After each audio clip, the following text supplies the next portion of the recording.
कल तक हम लोग ने देख लिया है 1853 का एक्ट तक देख लिए है ना। 1858 का अधिनियम जो है वो भी कुछ देखे थे। 1853 के एक्ट में एक चीज जो है मैं बताना भूला था, वो है जम्हाई आ रही है आपको, सुबह नहा के आया करो, नहा के आया करो। नहीं आपको नहीं बोला, मैं आपको नहीं बोला। या फिर नाश्ता वगैरह करके आया करो। तो यहाँ पे लेकिन नींद आना शुरू हो जाएगा, नहीं नाश्ता करोगे तो ये भी दिक्कत है। तो 1853 का जो एक्ट था उसमें एक चीज था कि प्रतियोगी परीक्षा में जो सिविल सर्विसेज की जो परीक्षा होती है, एग्जाम है ना, उसमें भारतीयों को मौका मिलेगा। दूसरा चीज ये कि कंपटीशन एग्जाम के तहत जो है नियुक्ति होगी। ठीक है, आ गया समझ? मतलब पहली बार वहां पे ये बोला गया कि जो नियुक्ति आईसीएस में होती थी, इंडियन सिविल सर्विस जो है उसमें नियुक्ति जो होती थी वो कॉर्नवालिस के समय से हो रही थी। लॉर्ड कॉर्नवालिस ने शुरू किया था और उस समय से नियुक्ति हो रही थी, लेकिन वहां पे कंपटीशन एग्जाम नहीं होते थे, सीधी भर्ती होती थी। सीधी भर्ती मतलब समझ गया ना, कि कंपटीशन एग्जाम नहीं होगा, योग्यता के आधार पे सर्टिफिकेट प्रस्तुत किए जाएंगे और उसके बाद ले लिए जाएंगे। लेकिन वहां पे क्या हो रहा था कि आयु सीमा जो है निर्धारित कर दी गई थी 19 साल।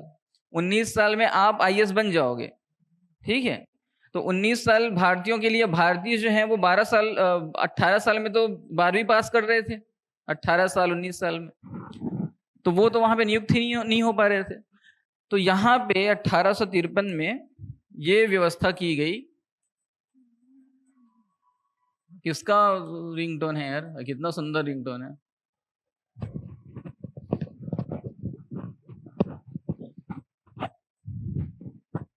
इतना पुराना गाना और इतनी नई बच्ची, नहीं इतने पुराने, मतलब मेरे को लग रहा है 20 साल पुराना होगा, है ना, और 20 साल इनका उम्र ही होगा, मतलब अपने जन्म से पहले का गाना सुन रखी है। तो प्रतियोगी परीक्षा में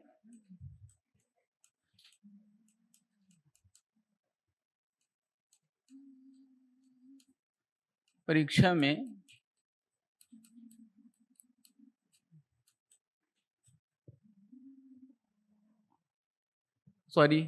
परीक्षा में नहीं, प्रतियोगी परीक्षा के माध्यम से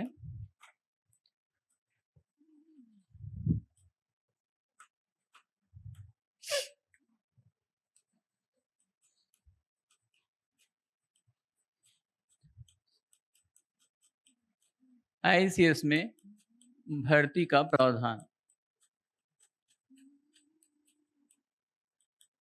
किया गया।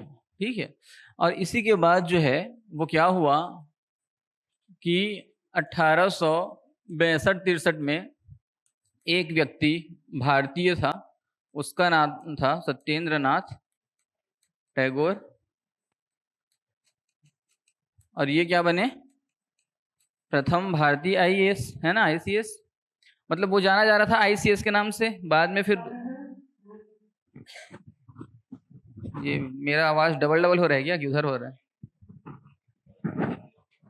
अच्छा अच्छा, मैं यहाँ पे सुन, वो भूत वाला फिल्म नहीं आता है जो, उसमें डबल डबल आता है आवाज, तो वैसे ही मेरा आवाज लग रहा था अभी। तो सत्येंद्र नाथ टैगोर जो हैं वो पहली बार बने। तो ये वाला पॉइंट को इसमें 1853 के एक्ट में एक जो है वो लिख लेना, याद तो हो गया होगा, ज़्यादा कठिन तो है नहीं। डलहौजी के समय जो है ना, डलहौजी के समय ये हुआ आईसीएस की परीक्षा जो है।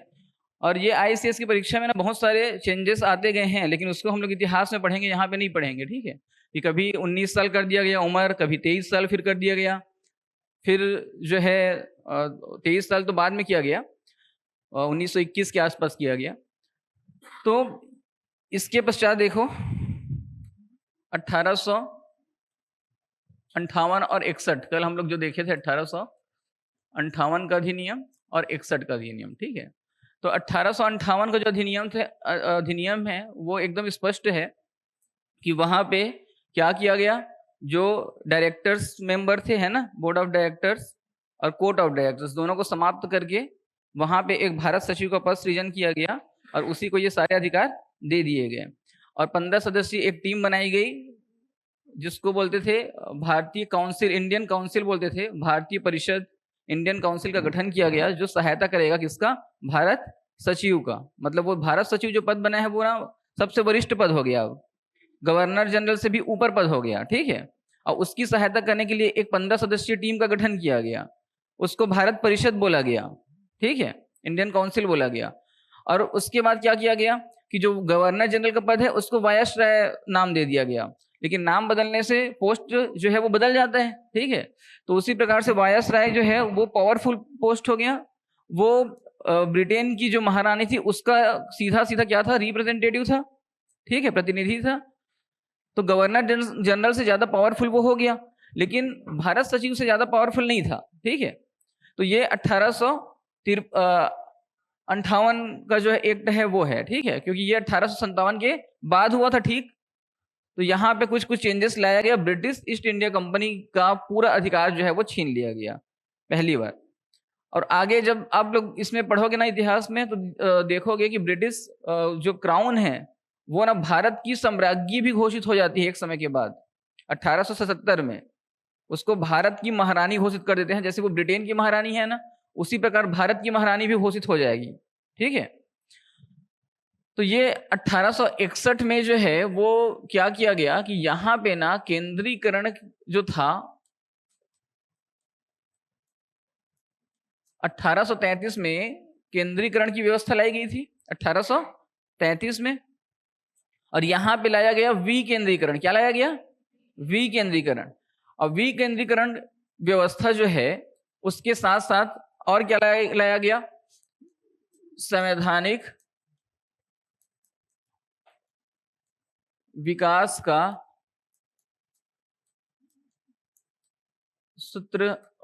सूत्रपात यहां से हुआ।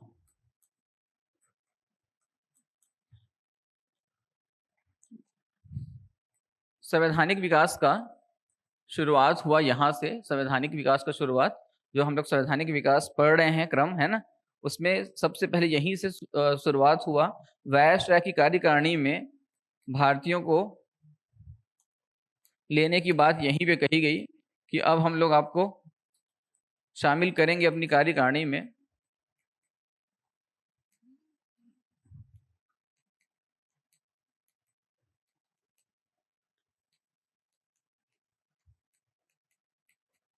विस्तार किया गया। एक विधि सदस्य की संख्या जो है की संख्या बढ़ाई गई, और जो कार्यकारिणी परिषद है वहां पे कितनी हो गई?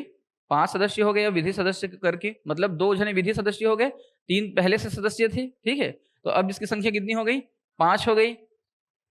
और उसके बाद जो है गवर्नर जनरल को शक्ति मिली, मतलब वायसराय को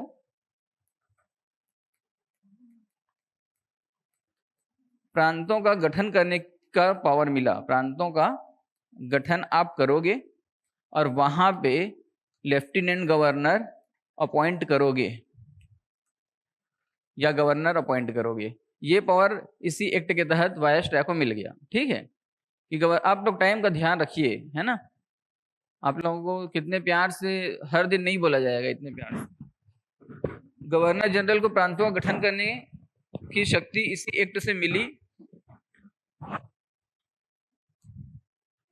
और गवर्नर जनरल जो है वो क्या कर सकता था? वहां पे प्रांत बनाएगा, प्रांत में एक गवर्नर बैठाएगा, गवर्नर के साथ साथ एग्जीक्यूटिव असिस्टेंट जो रहते हैं ना, लेफ्टिनेंट जिसको बोलते हैं, उस टाइप का भी गवर्नर बैठा देंगे, लेफ्टिनेंट गवर्नर बैठा देंगे, ठीक है, यहाँ पे। तो इसकी भी शक्ति यहीं से मिली है इन लोगों को। विकेंद्रीकरण का मतलब है विभाग का बंटवारा कर दिया गया, ठीक है। तो विभागीय प्रणाली की शुरुआत भी यहीं से हुई। विभागीय प्रणाली की शुरुआत यहीं से हुई।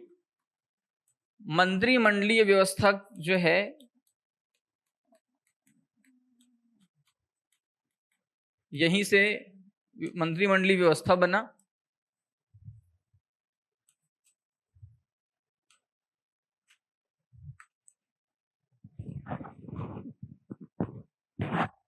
और इसके पश्चात 1862 में हाई कोर्ट की स्थापना हुई।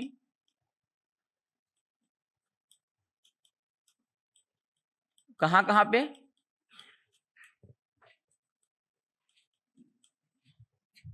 कलकत्ता में,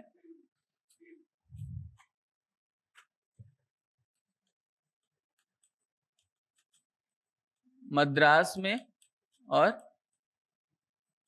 बम्बई लिखना है उसको ना, बम्बई में। मतलब 3 जगह पे हाई कोर्ट की स्थापना हुई। सुप्रीम कोर्ट पहले बन चुका है। हाई कोर्ट कब बना? 1862 में। हाई कोर्ट कब बना? 1862 में। लेकिन जब प्रश्न पूछेगा कि किस एक्ट के तहत बना, तो 1861 में। ठीक है, ऑप्शन को ना ध्यान भटकाने के लिए 1862 का एक्ट भी ऑप्शन में रहता है। वो एक्ट है ही नहीं, लेकिन 1862 का अधिनियम लिख दिया जाता है। ठीक है, तो वहां पे ना बच्चे ये कंफ्यूज हो जाते हैं कि 1862 में बना था, तो हम लोग क्या करें, 1862 का एक्ट लिख देते हैं, जबकि वो एक्ट है ही नहीं। ठीक है, तो उस चीज का ध्यान दीजिएगा, और शब्दों का ध्यान यहां पे विशेष है। उसके बाद केंद्रीय सरकार को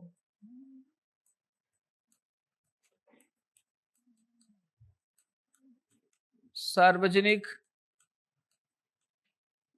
वित्त, पुलिस, माप तौल, डाकतार, ये जितने भी विषय हैं, और भी कुछ विषय उसमें हैं, इन सब में प्रांतीय सरकारों से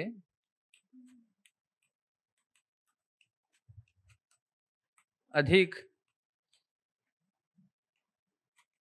शक्ति मिली।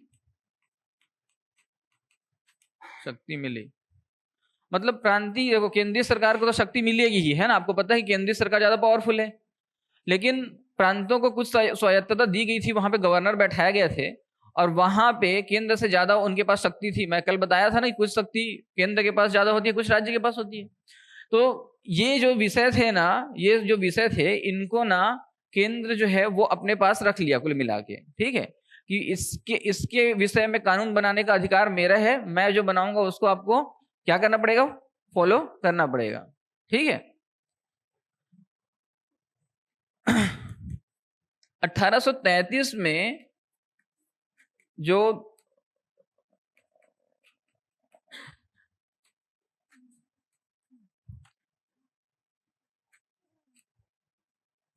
बंबई और मद्रास से विधि बनाने की शक्ति छीनी गई थी, उसे वापस लाया गया। मतलब इनको फिर अधिकार वापस दिया गया। ठीक है, इसको भी कल बता दिया था वैसे में।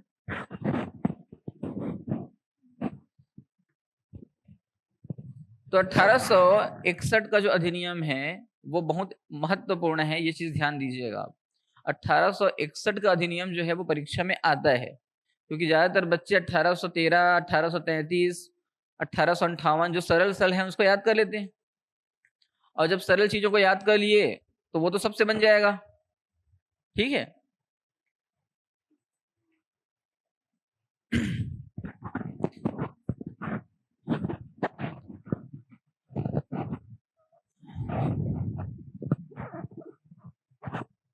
तो 1861 को आपको याद करना है। जो विभागीय प्रणाली लिखा था मैं, उसको एक प्रकार से और क्या बोलते हैं, पोर्टफोलियो सिस्टम भी बोलते हैं। क्या बोलते हैं?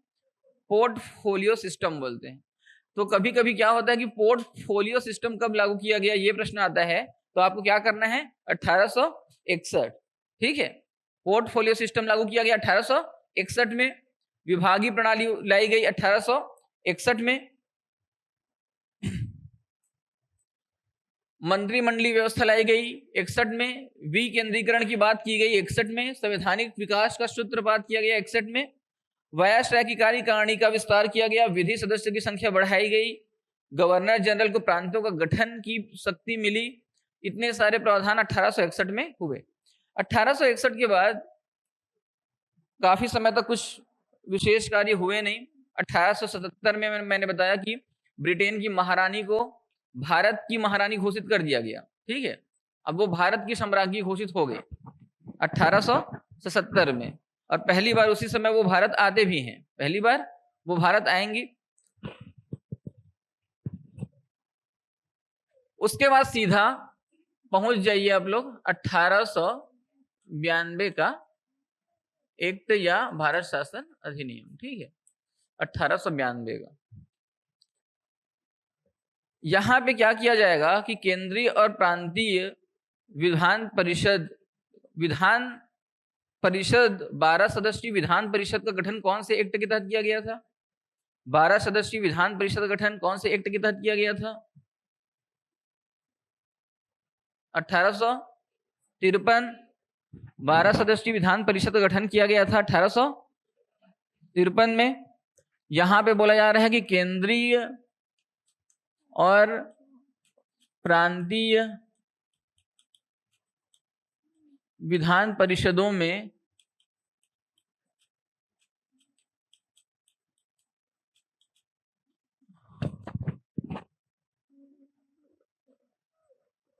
सदस्यों की संख्या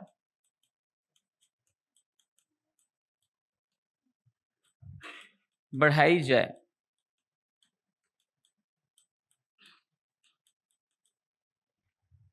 केंद्रीय और प्रांतीय विधान परिषदों में सदस्यों की संख्या बढ़ाई जाए। और यहाँ पे क्या हुआ कि केंद्रीय जो विधान परिषद है वहाँ पे जो सदस्य रहेंगे वो 10 से 16 सदस्य रहेंगे। ठीक है, और प्रांतों में प्रांतीय जो विधान परिषद है वहाँ पे 10 से 15 सदस्य जो हैं वो रह सकते हैं, मतलब मिनिमम और मैक्सिमम इतने इतने होंगे। आ रहा है समझ? आ गया ना समझ? समझने लायक कुछ चीज है नहीं। मैंने बताया था ना कल कि आप लोग ना समझने का प्रयास अभी मत कीजिए, अभी प्रयास मत कीजिए।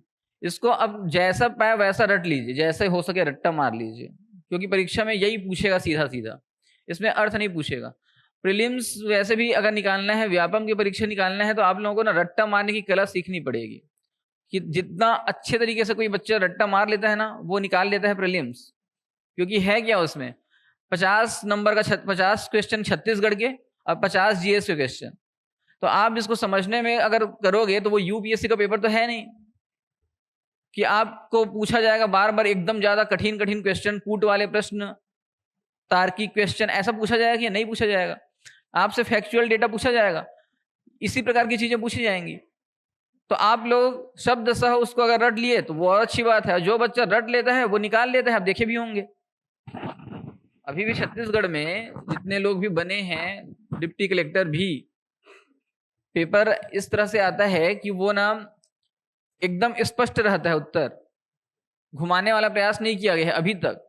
कुछ पेपर में, अभी पेपर 7 जो है वो बच्चों को समझ नहीं आ रहा है क्योंकि उसका पूरा सिलेबस बहुत बड़ा है। ठीक है, और उसमें संविधान, कानून, विधि, लॉ, सबके चीजों को डाल दिया गया है, इसलिए वो पेपर जो है वो टफ हो गया। लेकिन बाकी के लिए जो रट्टा मार की तैयारी कर रहे हैं बच्चे बना ले रहे हैं।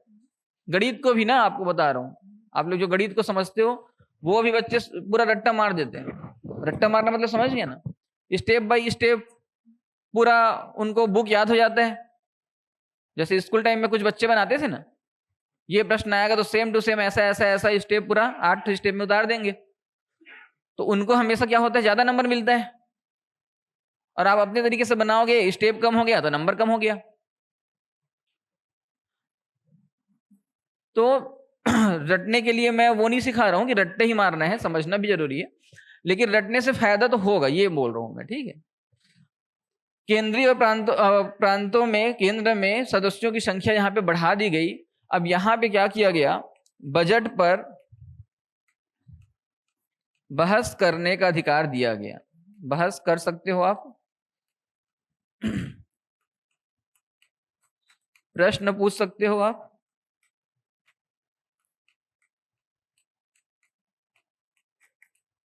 लेकिन अभी ना वोटिंग राइट्स नहीं मिलेगा। ठीक है, बजट पे आप प्रश्न पूछ सकते हैं, बजट पे आप प्रश्न पूछ सकते हैं। बजट जब प्रस्तुत होता है, बजट जब प्रस्तुत किया जाता है, ठीक है, तो वहां पे ना जितने सांसद हैं, जितने वो लोग ऐसे बैठे रहते हैं, सबके पास बजट की एक एक प्रति जो है वो उपलब्ध करा दी जाती है, सबके पास, और सब अपनी अपनी भाषा में उसको पढ़ते हैं, अपनी अपनी भाषा में उनको उपलब्ध करा देते हैं। उसके बाद वो लोग ना घर से तैयारी करके आते हैं कि यहाँ पे ये आपत्ति है मुझे, यहाँ पे बजट में इस शिक्षा में या स्वास्थ्य में बजट जो है वो ज्यादा हो गया, कम हो गया, इस पे मेरे को आपत्ति है, बिहार राज्य को ज्यादा मिल गया, मेरे राज्य को कम मिल गया। आ रहा है समझ? तो वो लोग ना फिर अपना प्रश्न तैयार करते हैं पूछने के लिए, और वो लोग उसको भेज देते हैं लोकसभा स्पीकर के पास। और जब बजट सत्र शुरू होता है तो जो मंत्री जिस विभाग का रहता है ना, उसके पास भी पहले से प्रश्न पहुंच गए रहते हैं, पहले से उसके पास प्रश्न पहुंच जाए रहेंगे कि कौन कौन सा प्रश्न आप जैसे बजट सत्र शुरू होगा तो उठेगा, आपको देना पड़ेगा जवाब, तो वो ना उत्तर लिख के लाया रहता है। ठीक है, कोई भी चीज तत्कालिक नहीं होता है, ये ध्यान रखिएगा वहां पे, कि वहां पे प्रश्न पूछे उत्तर बता, ऐसे में तो वो पढ़े लिखे हैं ही नहीं बहुत सारे मंत्री, वो कैसे जवाब देंगे, है कि नहीं? तो उनको ना समय दिया जाता है। दूसरी चीज, जितने प्रश्न उनके पास पहुंचते हैं उसमें से बहुत सारे प्रश्नों को रिजेक्ट किया जाता है, ये नहीं पूछना है, ये नहीं पूछना है, तो सब प्रश्न वहां पे नहीं पहुंचते हैं। ठीक है, सब प्रश्न के उत्तर वो लोग देते भी नहीं है। तो जितनी भी चीजें रहती है ना, वो प्लानिंग, वो ना फिल्म का शूटिंग टाइप का होता है, समझ लो। वहां पे भी सबको पता है कौन से प्रश्न पूछे जाएंगे। विपक्ष का जो सांसद है वो आएगा और बोलेगा कि सर आज मैं ये प्रश्न रखूंगा, तो वो सामने वाला बोलता है कि ठीक है, मैं जवाब देने के लिए तैयार हूं, रेडी हो गया हूं, घर से आया हूं तैयार होके। और कभी कभी जो विवाद बढ़ जाता है ना, वो अपना अलग वो है, ठीक है, और ज्यादातर ये लोग ना एक्टिंग ही करते हैं वहां पे भी। तो बजट पर बहस कर सकते हो, प्रश्न पूछ सकते हो। इसमें क्या होता है कि प्रश्न एक पूछ लिए, तुरंत एक प्रश्न पूछ लिए, अब प्रश्न पूछने के बाद जो है उसमें ना सप्लीमेंट्री क्वेश्चन नहीं पूछ सकते, यहां पे बोला गया प्रश्न पूछने के बाद सप्लीमेंट्री क्वेश्चन, पूरक प्रश्न नहीं पूछ सकते। ठीक है, एक ही प्रश्न पूछोगे और हो गया वो, आगे उस पे ये ऐसा क्यों हुआ, वैसा क्यों हुआ, ये प्रश्न नहीं करना है। तो ये कौन सा था? 1892 का एक्ट। इसमें एक व्यवस्था और की गई, अप्रत्यक्ष चुनाव की व्यवस्था की गई।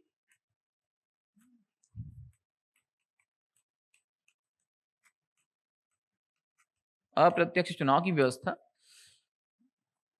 चुनाव शब्द का कहीं पे जिक्र नहीं हुआ, ये ध्यान रखना, चुनाव शब्द का जिक्र कहीं पे नहीं। अब ये प्रश्न जो है वो आया था अभी 2021 के प्रीलिम्स में, 2021 के प्रीलिम्स में। ठीक है, उसमें ना वो मल्टीपल चॉइस वाले क्वेश्चन थे उसमें, तो उसमें ना पूछ दिया गया था केंद्रीय प्रांतीय विधान परिषदों में सदस्यों की संख्या बढ़ाई गई, एक पॉइंट था वहां पे। ठीक है, बजट पर बहस कर सकते हो, प्रश्न पूछ सकते हो, ये दूसरा पॉइंट था। उसके बाद ये वाला भी पॉइंट था, केंद्रीय और प्रांतीय में इतने इतने सदस्य होंगे, ये पॉइंट था। और उसके बाद एक प्रश्न, उसमें पहला पॉइंट क्या था पता है? कि पहला पॉइंट ये था कि 1892 का जो एक्ट है वो संसद में कब प्रस्तुत हुआ, कब पारित हुआ और कब लागू हुआ, ये भी उसमें दिया हुआ था। और वो सही है कि गलत है ये बताना है कुल मिला के। मतलब 3 पॉइंट दिए गए थे और तीनों में से उसके बाद फिर ऑप्शन दिया गया था 1 2 2 3, 1 2 3। ठीक है, तो उससे पहले हमने किसी भी एक्ट में इसका उत्तर नहीं पढ़ा है। इससे पहले कहां पढ़ा? कब लागू हुआ हमको पता है कि 1861 कब लागू हुआ ना, 1833 कब लागू हुआ पता। अब इसको नहीं पढ़ा गया किसी पुस्तक में, उस समय था भी नहीं। उसके बाद इसको जोड़ दिया गया, इसको कोचिंग संस्थाओं के बुक में इसको जोड़ा गया और यहां पे लिखा गया 9 फरवरी को संसद में प्रस्तुत हुआ 1892 को, 20 जून को जो है 1892 को ये पारित हुआ और 3 फरवरी 1893 को ये लागू हुआ। ये डेट को आप लोग लिख लो, हो सकता है फिर सेम टू सेम क्वेश्चन कभी आ जाए, ठीक है। पीएससी और व्यापम क्वेश्चन को रिपीट करते हैं बार बार, पीएससी भी और व्यापम भी, ठीक है। तो क्वेश्चन को जितनी बार रिपीट करेंगे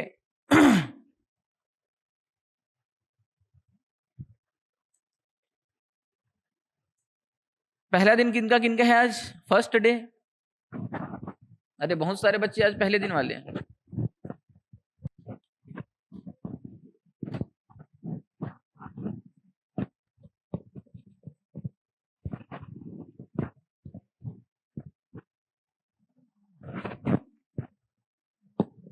आज नीलेश नहीं दिखाई दे रहा है क्या? कल किससे प्रश्न पूछा था? अच्छा वो पीछे है, आप पीछे हो गए हो।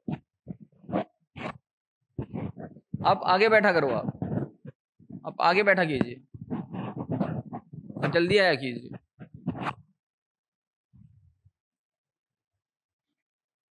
तो ये एक डे समझ आ गया सबको? ज्यादा कुछ है नहीं इसमें, याद कर लेना है जो है। ज्यादा समझने का भी कंझट दिमाग पे नहीं डालना है, ठीक है। बोझा नहीं रखना है दिमाग पे। रट्टा मार लो 4 बजे उठ के सुबह से, उसके बाद यहाँ पे आ जाओ, ठीक है। नहाने की भी आवश्यकता नहीं होती है, लेकिन वो ना आप लोग क्या होता है, भीड़ में बैठे हो तो अगल बगल जो है ना उनके नाम से आप लोगों को नहाना आवश्यक है, ठीक है। वैसे मत नहाइए, मेरे को क्या है, मैं तो यहाँ पे मेरे को कुछ समझ ही नहीं आएगा, ठीक है। मैं तो वैसे ही बाहर हूँ आपसे। और दिल्ली में बच्चे लोग रात भर पढ़ाई करते हैं, 5 बजे सुबह चाय पीने जाएंगे और उसके बाद 6 बजे वो लोग सोते हैं, तो 2 बजे 2:30 बजे उठते हैं। आप लोग पता किए भी होंगे, कोई दोस्त सहेली कोई भी होगा वहां पे। अब वो लोग आईएएस बन भी जाते हैं ना, ऐसा भी नहीं है कि नहीं बनते, वही लोग आईएएस बन जाते हैं।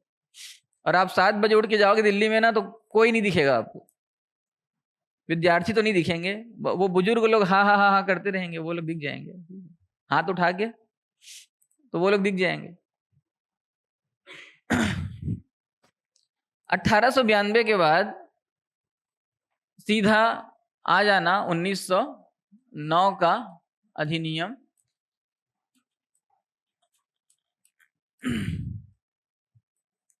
इसको बोला जाता है, आप लोग जानते हो, मार्ले मिंटो सुधार रिफॉर्म एक्ट। मार्ले जो है वो कौन है? भारत सचिव। और मिंटो जो है वो कौन है? 1906 में हुआ था मुस्लिम लीग का गठन। आगा खान और सलीम उल्लाह खान ने इसका स्थापना किया। और जब मुस्लिम लीग का गठन जब हो गया, उससे पहले बंगाल का विभाजन हुआ था 1905 में। और वो जो विभाजन हुआ था वो ना वास्तव में क्या हुआ था, धर्म के नाम पे हुआ था। कुल मिला के सांप्रदायिक हिस्सों में तोड़ना उद्देश्य था, लेकिन बोला गया कि धर्म के नाम पे हम लोग बंटवारा नहीं कर रहे हैं। बंगाल इतना बड़ा प्रांत है, बंगाल है उसमें, बिहार है उसमें, उड़ीसा है उसमें, तो हम लोग क्या कर रहे हैं, उसको बड़ा प्रांत है, प्रशासनिक रूप से कार्य संचालित नहीं हो पा रहा है, इसलिए उसका विभाजन कर देते हैं। और बंगाल का विभाजन की घोषणा वगैरह सब कर दिए। 1906 में मुस्लिम लीग बन गया। मुस्लिम जो टीम थी मुस्लिमों की, जो ये लीग की, वो लोग शिमला में गए वायसराय के पास। मिंटो, ये मिंटो जो है वो मिंटो द्वितीय है ना, ध्यान रखना। मार्ले मिंटो जो है ना, ये मिंटो द्वितीय है। पहले वाले मैं बताया था आपको कि वो 1813 के एक्ट के समय मिंटो प्रथम रहते हैं। तो यहाँ पे वो लोग गए और बोले कि ना, हम लोगों को यहाँ पे भारत में क्या हो रहा है, दिक्कत हो रहा है रहने में, हम लोग चुन के नहीं आ रहे हैं, हम लोग चुन के नहीं आ रहे हैं, तो हम लोगों को ऐसा कोई व्यवस्था करो आप जिसमें हम लोग वहां पे चुन के जाएं, सांसद बने, मंत्री बने।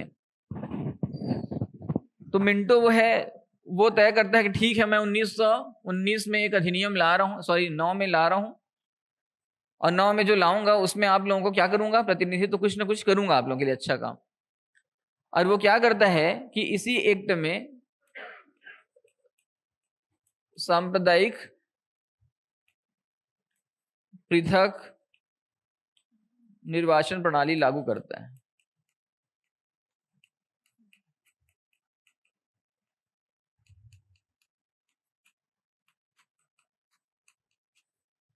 ठीक है, सांप्रदायिक पृथक निर्वाचन प्रणाली लागू करेगा।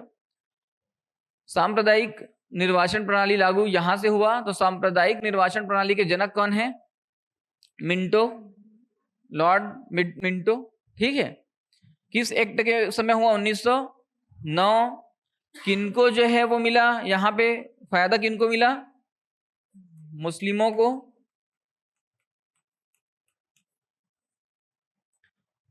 कल मैंने बताया था कि मुस्लिमों को मिला सांप्रदायिक पृथक निर्वाचन प्रणाली। इसका मतलब यह है कि कैंडिडेट जो भी रहेंगे वो क्या रहेंगे? मुस्लिम। कैंडिडेट 2 रहे चाहे 4 रहे, सब के सब मुस्लिम रहेंगे, खड़े होंगे जो चुनाव में जो खड़े होंगे वो क्या रहेंगे? मुस्लिम। उनको वोटिंग करने के लिए कौन जाएगा? केवल मुस्लिम। ठीक है, मतलब हिंदू लोग जो हैं रहेंगे उसी क्षेत्र में, लेकिन वोट करेंगे क्या? नहीं करेंगे। अभी ऐसा हो रहा है क्या? अभी ऐसा नहीं हो रहा है। अभी रिजर्वेशन है तो वहां पे जो है मुस्लिम कैंडिडेट खड़ा होगा, लेकिन उसको वोटिंग सभी के सभी करेंगे, क्योंकि उस क्षेत्र में विकास कार्य वगैरह जो होगा वो तो सबके लिए होगा। तो वहां पे ये वाला जो व्यवस्था है वो इंग्लैंड के महान शासक वायसराय मिंटो द्वितीय ने शुरू किया। आगे यहां पे बोला गया कि जो बजट है पर पूरक प्रश्न जो नहीं पूछ सकते थे, पूरक प्रश्न पूछने का अधिकार मिला।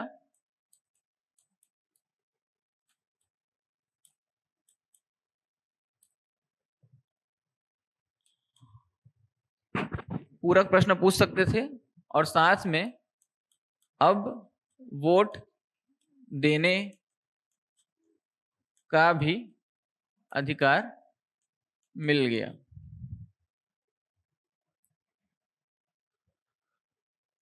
अठारह में जो पूरी तरीके से व्यवस्था लागू नहीं हुई थी वो व्यवस्था यहां पे लागू हो गई। ठीक है, तीसरा पॉइंट क्या हुआ?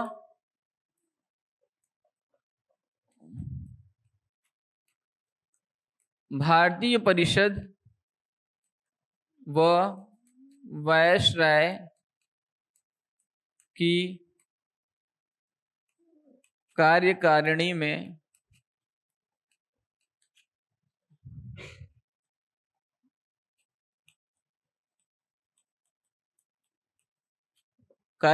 भारतीय सदस्यों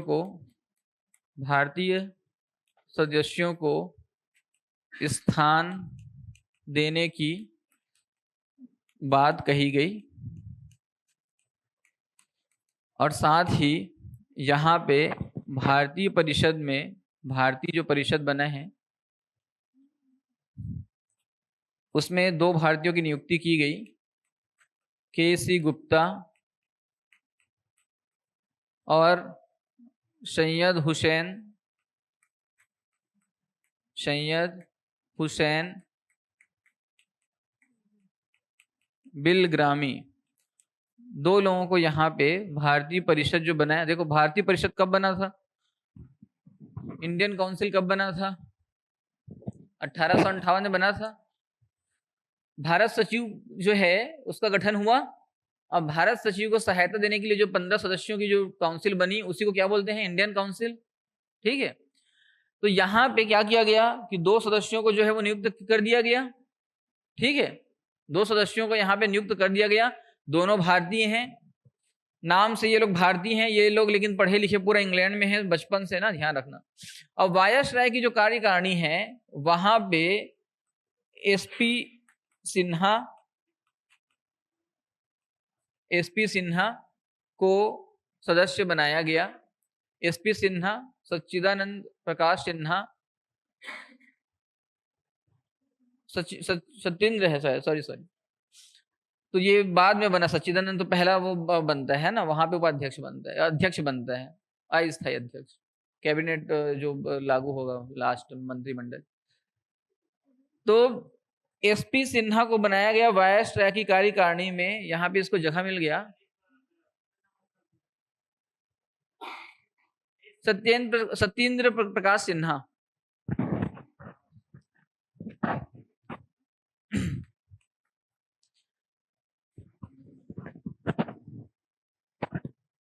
उसके बाद यहाँ पे अब इनको स्थान मिलना शुरू हो गया, ठीक है। तो यहाँ पे अब देखिए, ये भारतीय जो परिषद है, यहाँ पे 2 सदस्य और यहाँ पे जुड़े, वायसराय की कार्यकारिणी में एक सदस्य जो है वो जुड़ गया, ठीक है। अब इसमें 3 पॉइंट महत्वपूर्ण हैं ये 1909 के अधिनियम में। पहला प्रश्न जो है वो सांप्रदायिकता को लेके आता है, दूसरा प्रश्न जो है वो इससे आता है। 2 प्रश्न बनते हैं। कभी कभी ये वाला प्रश्न पूछ देता है, तो 1892 में और 1909 में कंफ्यूज नहीं होना है। मत देने का अधिकार और मत का अधिकार भी अलग होता है। आगे हम लोग संविधान में पढ़ेंगे कि मत का अधिकार और मत देने का अधिकार अलग है, ठीक है। कहीं पे अगर लिखा गया मत देने का अधिकार, तो वो मत नहीं है, वो मत अलग है। मत मतलब क्या होता है? विचार। मत मतलब विचार। और मत देने का अधिकार मतलब क्या होता है? वोटिंग राइट्स मिलेगा आपको, ठीक है। तो 1909 का अधिनियम जो है वो समाप्त होगा और उसके बाद आएगा 1919 का भारत शासन अधिनियम, जिसको क्या बोलते हैं?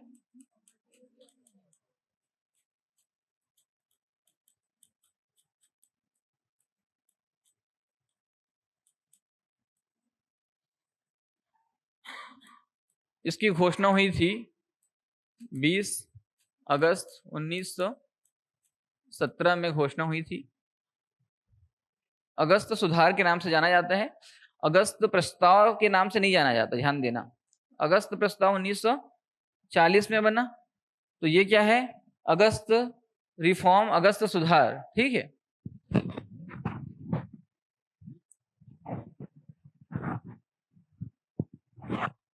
1914 में प्रथम विश्व युद्ध शुरू हो गया और वहां पे ये लोग अंग्रेज चाहते थे कि भारतीय जो हैं उसमें युद्ध में क्या हो, शामिल हो हमारे साथ, ठीक है। तो भारतीयों को शामिल कराने की कोशिश कर रहे थे और इधर भारतीय जो है वो क्या कर रहे थे कि हम लोग युद्ध में शामिल नहीं होंगे, और युद्ध में शामिल नहीं होंगे, इनका बहिष्कार करेंगे तो हम लोगों को क्या होगा, ये लोग छोड़ के भगेंगे, या युद्ध हारेंगे तभी तो छोड़ के भगेंगे। अब ब्रिटेन की सरकार जो है वो क्या चाह रही थी कि ये लोग शामिल हों तब हम लोग जीतेंगे, और इसीलिए वो ना महात्मा गांधी को आगे भी करते हैं। और महात्मा गांधी जो है वो भारतीयों से विनती भी करते हैं अंग्रेजों के लिए कि आप लोग युद्ध में शामिल होइए, प्रथम विश्व युद्ध में अंग्रेजों की तरफ से, और जैसे विश्व युद्ध खत्म होगा तो ये लोग हमारे लिए कुछ ना कुछ अच्छा प्रबंध करेंगे, ठीक है।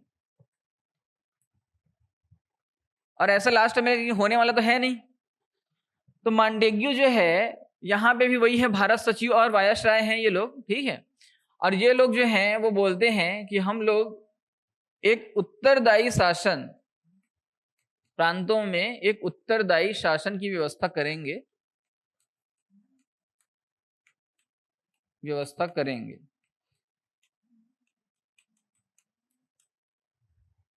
एक उत्तरदायी शासन की व्यवस्था करेंगे। उत्तरदायी शासन का मतलब होता है जनता के प्रति जवाबदेही,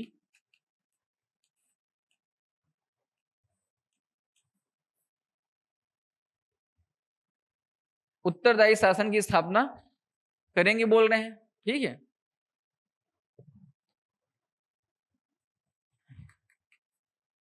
केंद्र में द्विसदनीय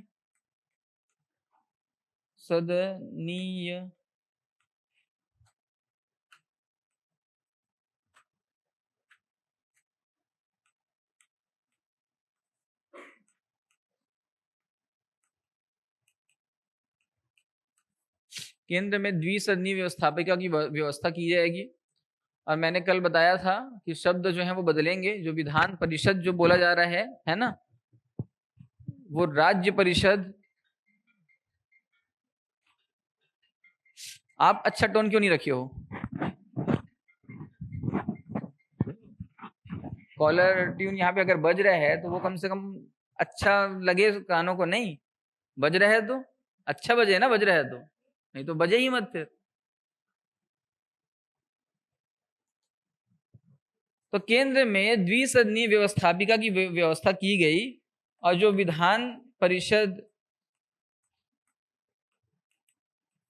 जो बना था, विधान परिषद की स्थापना हुई थी 12 सदस्यीय, वो उसका अब शब्द परिवर्तन किया गया। आइए आइए, आप कौन सा क्लास अटेंड करने आए हो? आप कौन सा क्लास अटेंड करने आए हो बताइए ना मेरे को। पहला दिन है क्या आपका? पहला दिन है तो समय नहीं बताया थे क्या ऑफिस में? नहीं, कौन बोला?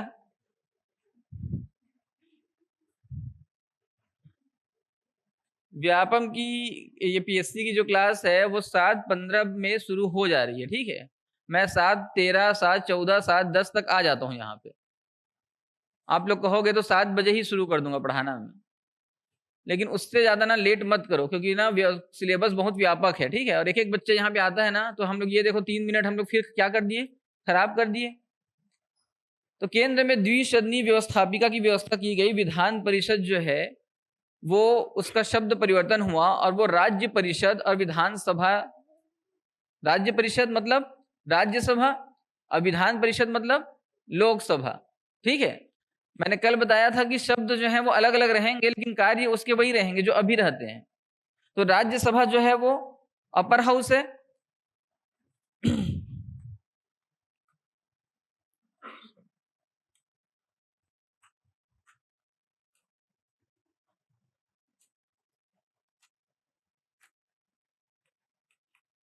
राज्य परिषद और विधान परिषद, यहाँ पे निर्माण किया गया है राज्य परिषद का और विधान परिषद का, ठीक है। राज्य परिषद और विधान परिषद उत्तरदायी शासन की व्यवस्था की गई। जनता के प्रति जवाबदेही रहेगी, मतलब ये शासन जो हम लोग लागू करेंगे बनाएंगे वो जनता के कार्यों को करेगी, ठीक है। केंद्र में द्विसदनीय व्यवस्था की स्थापना की गई। प्रांतों में वैध शासन की व्यवस्था की गई। प्रांतों में द्वैध शासन की व्यवस्था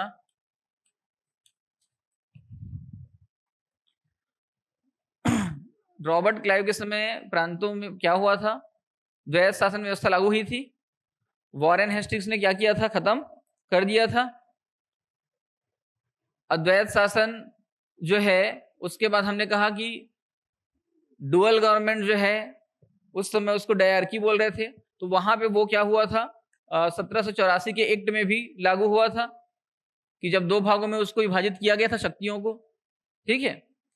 और अभी जो है वो क्या किया जा रहा है कि फिर से प्रांतों में द्वैध शासन व्यवस्था जो है लाई जाएगी और 2 विषयों का विभाजन जो है किया जाएगा, आरक्षित विषय और हस्तांतरित विषय।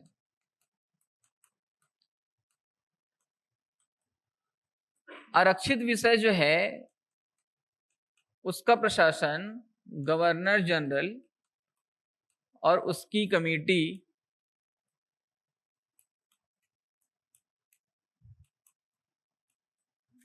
ये जो है वो आरक्षित विषयों का चयन करेगी।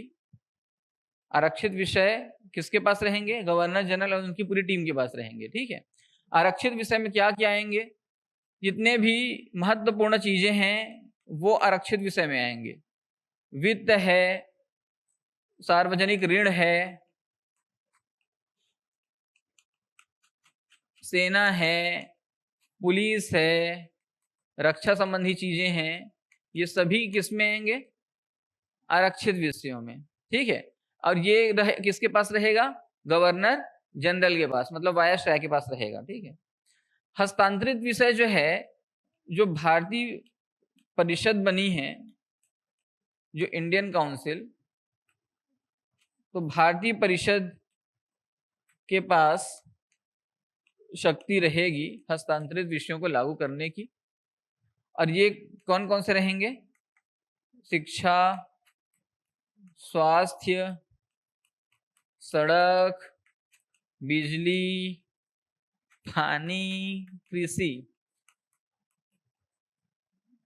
मतलब अभी तक इसी चीजों में हम लोग लूटे जा रहे हैं। अभी तक ना हम लोग को बिजली मिल रहा है, ना पानी मिल रहा है, ना सड़क है। बिलासपुर में तो आप लोग रह रहे हो तो जान ही गए हो कि यहाँ पे जो है वो पानी जो है वो अत्यंत गंदा पानी ही मिलेगा पीने को भी। आप रह रहे हो तो आपको वाटर प्यूरिफायर रखना पड़ेगा, हॉस्टल में भी रह रहे हो रूम में लेके तो भी। एक दिन रखोगे, दूसरे दिन जो है वो गिलास से पूरा क्या हो जाता है, पूरा सफेद सफेद पूरा जम जाता है। उसको मांजते रहो, साफ होता है कि नहीं होता? उसको मम्मी लोग ही साफ कर सकते हैं, बाकी काम करने वाली बाई तो कर ही नहीं सकती ना उसको साफ।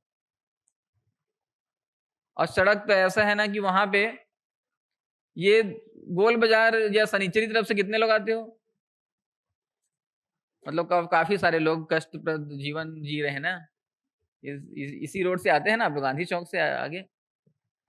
कितना अच्छा रोड है, ऐसे ऐसे जाता है गाड़ी, ऐसे ऐसे जाता है ना ऐसे। क्योंकि मैं भी आता हूँ ना तभी बता रहा हूँ। वो गाड़ी ऐसे ऐसे जाता है, ऐसे ऐसे। मतलब कोई बैठे रहेगा पीछे में ना तो सामान्य से भी बाइक में ना वो ऊपर उछल के उस पार पहुंच जाएगा नहीं। और इसको हम लोग को बिलासपुर को क्या मिला है आप लोगों को पता है ना? दूसरा पोजीशन मिला है पूरे देश में, दूसरा स्वच्छता में। अब इसका मतलब समझ लो आप क्या होता है। इसका मतलब ये है, इसका मतलब अभी समझ नहीं आया होगा तो क्या है कि जो भी सांसद है, यहाँ पे सांसद कौन है? तोखन साहू जी है ना? तो जो सांसद की जो टीम रहती है ना, वो क्या करती है, वो बहुत अच्छे अच्छे जगहों की ना पूरी फोटोज लिए जाते हैं, बहुत अच्छे अच्छे जगहों की। और जितने वो ना एल्बम तैयार करते हैं, जैसे शादी का एल्बम तैयार होता है ना, दूल्हा जो है वो अच्छा नहीं भी दिखे तो वो शादी के एल्बम में अच्छा दिखेगा, होता है ना ऐसा। और आधार कार्ड के फोटो जो है वो असलियत बताते हैं। और सबसे ज्यादा असलियत तो ड्राइविंग लाइसेंस वाला फोटो रहता है ना? कि लाइसेंस बनवाने जाओगे ना तो इधर से भीगते पानी में जाओगे, पूरा बाल वाल सब बिखरा, और उधर वो कंप्यूटर के सामने बैठाया देता है, चलो फोटो खींचो करके। नहीं, रुक जा कंघी कर लेता हूं। नहीं नहीं नहीं, कंघीच नहीं है।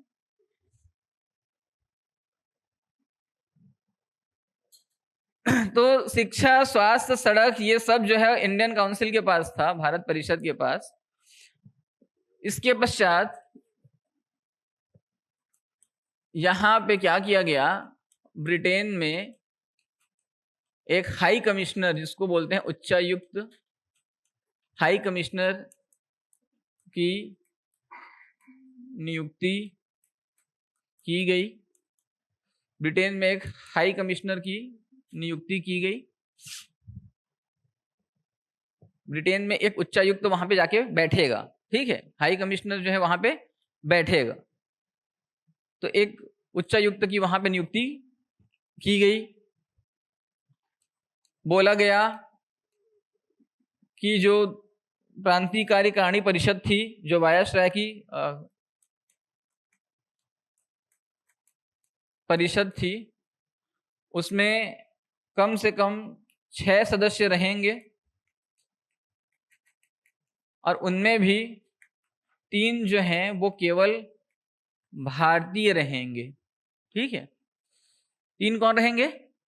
भारतीय रहेंगे। यहाँ पे 6 सदस्य रहेंगे, 3 भारतीय रहेंगे। आप और 3 देखो, 2 जने तो विधि वाले सदस्य थे, नियुक्त हो गए थे, तो 5 वैसे भी हो गया था। यहाँ पे क्या बोल दिया गया, 6 सदस्य रहना है, और 3 जो है वो क्या रहेंगे, भारतीय रहेंगे, ठीक है? इसके साथ इसमें क्या किया गया कि जो 1909 में जो व्यवस्था की गई थी सांप्रदायिक पृथक निर्वाचन प्रणाली, उसका क्या किया गया, विस्तार किया गया।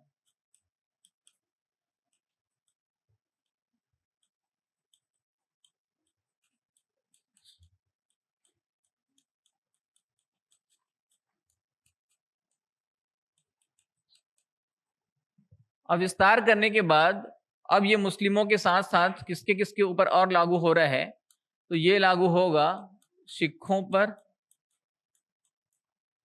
ये लागू होगा यूरोपियंस पर, ये लागू होगा आंग्ल भारतीयों पर,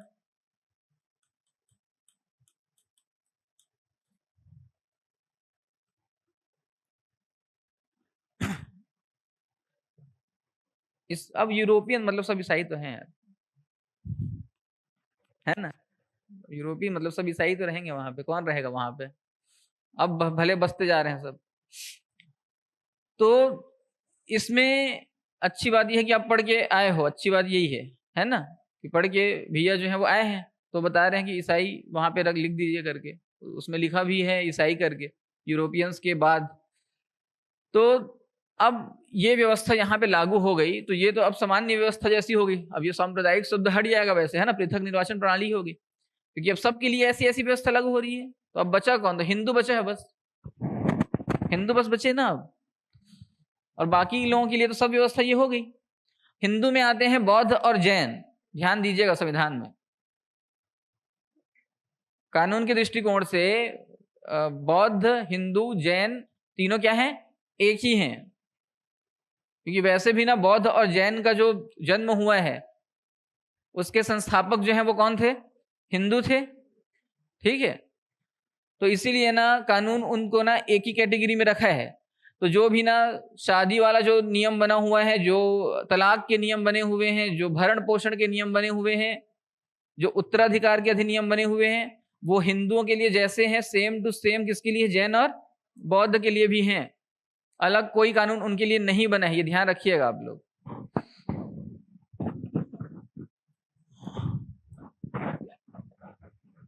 अच्छा ये कौन सा पढ़े थे हम लोग, 1919, तो 1919 याद हो गया। ब्रिटेन में उच्चायुक्त की नियुक्ति, वायसराय की परिषद में 6 सदस्य रहेंगे, आरक्षित विषय गवर्नर जनरल के हाथ में रहेगा शक्ति, जहां पे वित्त, सार्वजनिक ऋण वगैरह दुनिया अच्छी अच्छी चीजें जो हैं वो लोग अपने हाथ में रख लेते हैं, जिसमें पैसे आएंगे, जिसमें सुरक्षा की व्यवस्था है वो भी अपने पास रखेंगे, और बाकी जितना भी पूरा परेशानी वाला काम है जो कभी जीवन में नहीं मिलेगा जनता को, वो किसको दे दिए, भारतीय परिषद को दे दिए कि तुम ही जानो इसको। वायसराय की परिषद में 6 सदस्य रहना रहना अनिवार्य है, सांप्रदायिक पृथक निर्वाचन प्रणाली का विस्तार किया गया। उसके बाद इसमें एक और पॉइंट है, यूपीएससी लोक सेवा आयोग की नियुक्ति का प्रावधान।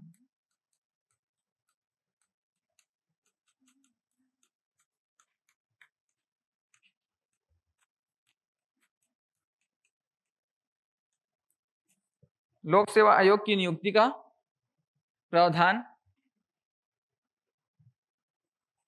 और इसकी नियुक्ति बाद में कब होती है, 1926 में ली आयोग जो है उसकी सिफारिश पे, है ना, ली आयोग की सिफारिश पे, ठीक है। ली आयोग याद रख लो, ब्रेट ली याद रखो उसको, है ना, चाहे और कुछ भी उससे याद रखो, उसका पूरा नाम मेरे को भी नहीं पता है। तो ली आयोग की सिफारिश पे लोक सेवा आयोग की नियुक्ति होती है, बनता है ये निर्माण। यहाँ पे प्रावधान है, लोक सेवा आयोग कब बना, तो 1926 में, लेकिन उसके प्रावधान जो है वो कब लागू, मतलब कब आया प्रावधान उसका, 1919 में, ठीक है। तो इन्हीं इन्हीं चीजों को ना पूरा आप लोग को याद करते चलना है ऐसे, ठीक है। कंफ्यूजन यहीं पे हो जाता है, कभी कभी कंफ्यूजन हो जाता है। एक बार एक व्यापम की परीक्षा में प्रश्न आया था, भारत कोकिला किसको बोला जाता है, और लता मंगेशकर उत्तर, अभी आप बताया हो ना, लता मंगेशकर उत्तर नहीं है, ठीक है, उत्तर कौन है, सरोजनी नायडू। अभी भी देखो कंफ्यूज हो गए ना आप लोग, भारत कोकिला जो है वो कौन है, सरोजनी नायडू, न कि लता मंगेशकर, ये ध्यान दीजिएगा ना। लता मंगेशकर को ऐसा कोई नाम नहीं मिला हुआ है, भारत रत्न है, जो गाने बहुत सारे गाए, 30,000 35,000 से ज्यादा गाने हर भाषा में लगभग गा चुकी हैं, लेकिन उनको इस प्रकार का जो है उपाधि नहीं मिला है। जिसको मिला है उसी का नाम लेना है हम लोगों को, ठीक है, जिसको मिला है उसी का ही नाम लेंगे, अपने से हम लोग फिर पर्यायवाची नहीं करना है हम लोगों को। जैसे एक शब्द है कि पंजाब का शेर किसको बोलते हैं, पंजाब का शेर किसको बोलते हैं? ये किसको बोलते हैं? लाला लाजपत राय। लेकिन वहां पे जब ऑप्शन में भगत सिंह रहता है तो ऑप्शन क्या आ जाता है उत्तर दिमाग पे? भगत सिंह, है कि नहीं? तो ऐसी ऐसी चीजों में ना एक एक नंबर कम होता है। व्यापम में उसके बाद क्या बोलते हैं हम लोग? कैसे वो 81 नंबर पा गया 100 में, 91 नंबर कैसे ले आया 100 में? समझ रहे हो? क्योंकि हम लोग सामान्य प्रश्नों को गलत कर देते हैं और परीक्षा में सिलेक्शन सामान्य प्रश्नों से होते हैं। हर परीक्षा में जितने भी एग्जाम है उसमें सामान्य प्रश्नों को हल करोगे, सब के सब अगर सही हो गए तो आपका वहां पे क्वालिफाई होना जो है वो जरूरी हो गया। लेकिन एक भी अगर सामान्य प्रश्न गलत किए तो आपका उत्तर सीधा 2 नंबर कट गया। ठीक है, तो वो जो है उसमें ना 2 नंबर अलग कटा और उसके बाद 0.66 जो है नंबर अलग कटा माइनस मार्किंग के नाम से, तो आप लोग फिर पीछे हो जाओगे। तो सामान्य प्रश्न जो है ना उनकी तैयारी तो अच्छे से होनी चाहिए आप लोगों की। और कठिन के पीछे भागने वाले बच्चे जो है ना वो यही गलती कर देते हैं। आप जितने भी एग्जाम हैं उसमें आपको पता है कि 100 क्वेश्चन जैसे रहेंगे, इसमें आपको क्वालिफाई होने के लिए प्रीलिम्स में ज्यादा से ज्यादा 70 प्रश्न बनाने होते हैं। अब ये भी खैर वेरी करता है प्रश्नों के स्तर पे, कठिन और सरल पे। लेकिन अगर 70 प्रश्न बन गए आपके सामान्य जो प्रश्न आते हैं उस हिसाब से तो बहुत हो गया ना। 70 भी नहीं, 65 प्रश्न बन गए तो बहुत हो गया। 65 प्रश्न अगर बन गए तो प्रीलिम्स क्वालिफाई आप लोग कर लोगे। और 65 प्रश्न में ना करीब करीब 45 से 50 प्रश्न सबके बनते हैं। 45 से 50 प्रश्न तक सबके बनते हैं। 15 प्रश्न जो है उसी की लड़ाई यहाँ पे होती है। और जब आप सोचने लगोगे ना कि मेरे को 35 प्रश्न गलत करना है, 35 प्रश्न गलत करना है, तो आप लोगों का ना प्रीलिम्स निकल जाएगा फिर। समझ रहे हो? 35 प्रश्न मत बने मेरे से, लेकिन 65 प्रश्न बन जाए तो आप लोगों का प्रीलिम्स निकल जाएगा। इसके बाद 1835 का, सॉरी 1900, चलो कितना अब आवाज आना शुरू तो हुआ। मैं कल 2-3 दिन से आवाज कैसे नहीं आ रहा है, आवाज कैसे नहीं आ रहा है यहाँ पे? सर आप गलत तो करो पहले। भारत का शासन अधिनियम, ठीक है, सुन लो उसको बस।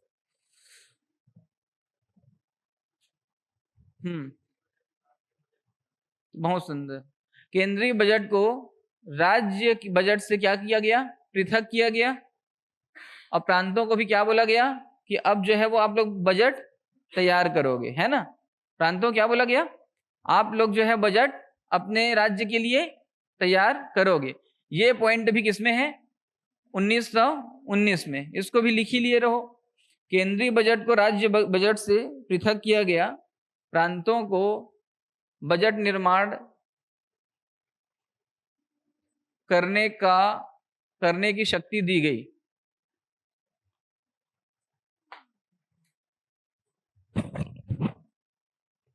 अब तो समय हो गया, अब कल उसको देखेंगे, अखिल भारती को बता देते हैं। ये एक तो यहाँ पे एक सबसे पहले जो है संघीय न्यायालय की स्थापना होती है यहाँ पे, जो बाद में 1937 में बनता है कोलकाता में, ठीक, कलकत्ता में। एक जो है वो चीज क्या होती है, जो प्रांतों में वहां पे क्या किया गया था 1919 में, क्या किया गया था? जो प्रांतों में जो द्विसदनात्मक नियम लागू हुआ था ना, डुअल गवर्नमेंट वाला जो नियम लागू हुआ था, वो कहाँ पे होगा? उसको खत्म कर दिया जाएगा। और वो किस में होगा? केंद्र में होगा। ठीक है। एक पॉइंट क्या होगा? संघ लोक सेवा आयोग का गठन हो जाएगा। राज्यों के लिए अलग पीएससी बन जाएगा, केंद्र के लिए अलग यूपीएससी, और संयुक्त राज्य 2 या 2 से अधिक राज्यों के लिए भी एक पीएससी जो है वो बनाया जाएगा। बर्मा जो म्यांमार बोलते हैं उसको क्या किया जाएगा? देश से पृथक किया जाएगा। ठीक है, ये 1935 का अधिनियम जो है उसमें है। और जो विस्तार है उसी में, किसमें, सांप्रदायिक निर्वाचन प्रणाली या चुनाव वाला जो प्रक्रिया है उसमें 1919 में क्या किया गया था कि कुछ लोगों को वोटिंग राइट्स दिए गए थे, जो लोग ना ज्यादा शिक्षित थे, जो लोग अच्छे घर के थे, अच्छे मतलब रॉयल लोग थे, ठीक है, अच्छे घर मतलब शिक्षित और साथ में पैसे वाले, उनके घरों में जो लोग थे उनको ना वोटिंग राइट्स मिला था। और उसके बाद महिलाओं को वोटिंग देने का अधिकार जो है वो भी मिलना शुरू हुआ 1935 से। महिलाओं को वोट देने का भी अधिकार मिला 1935 से पूरी तरीके से। 1919 में महिलाओं को वोट देने का अधिकार मिला था आंशिक रूप से, लेकिन पूरी तरीके से कहाँ मिला? 1935 में, ये ध्यान रखिएगा। तो कल इसको पढ़ के आएंगे, उसके बाद कल मैं एमसीक्यूज जो है वो यहीं पे करा दूंगा। मैं सोचा था कि ग्रुप में डाल दूंगा, लेकिन मैं सोच रहा हूँ कि अब यहीं पे करा देता हूँ। आप लोग अगर बताएंगे उत्तर तो समझ लूंगा कि आप लोग पढ़ के आए हैं, है ना, तो उससे समझ भी आ जाएगा। एक एक बच्चे से मैं खड़े करा के पूछूंगा, तो उसके लिए तैयार रहना, उसके लिए रेडी रहना। कुछ लोगों को लग रहा है खड़े कराएंगे तो वो लोग क्लास में नहीं आएंगे फिर, ठीक है, जिनको लग रहा है तो बाहर क्यों करूंगा मैं आने वाले को। तो जो लोग को लगेगा ऐसा कि सर खड़े करा के पूछ देते हैं, तो वो लोग पहले से ही माफ कीजिए, बाहर ही रहिए, ठीक है। और हम लोग ये चीज जान रहे हैं कि दिवाली तक जो बच्चे, दिवाली के बाद तक जो बच्चे टिकेंगे, दिवाली के बाद, क्योंकि अभी दिवाली आएगी, सब घर चले जाओगे, घर से आने के बाद आप लोग का जो है वो क्या हो जाता है, कार्य क्षमता में कमी आ जाती है। उसके बाद सुबह फिर उठना है, फिर जाना है, फिर बकवास सुनना है सर का, तो वो दिक्कत जो रहेगी ना, दिवाली के बाद समझ आएगा कि कितने बच्चे यहाँ पे टिक रहे हैं। उससे पहले हम लोग कितना भी रिस्ट्रिक्शन लगा दें, आप लोग रुकोगे क्या? नहीं रुकोगे, होता है ना ऐसा। फ्री क्लास को ना फ्री जैसा हम लोग नहीं बनाए हैं, कोशिश नहीं किए हैं कि फ्री जैसा बना दें, है कि नहीं। लेकिन कुछ बच्चे जो है ना वो आते हैं जाते हैं, आते हैं जाते हैं, इससे हम लोगों को भी दुख होता है और इससे क्लास भी डिस्टर्ब होता है, ठीक है। तो आप लोग ना रेगुलर आइए, क्लासेस रेगुलर चल रहे हैं, फ्री का मतलब फ्री नहीं होना नहीं है, यहाँ पे ध्यान दीजिएगा। और फरवरी तक हम लोग जो पढ़ाएंगे वो इसी टाइप से पढ़ाएंगे, इससे ज़्यादा बेहतर तरीके से पढ़ाएंगे आगे, क्योंकि धीरे धीरे स्पीड बढ़ेगा, ठीक है। ठीक है फिर, थैंक यू।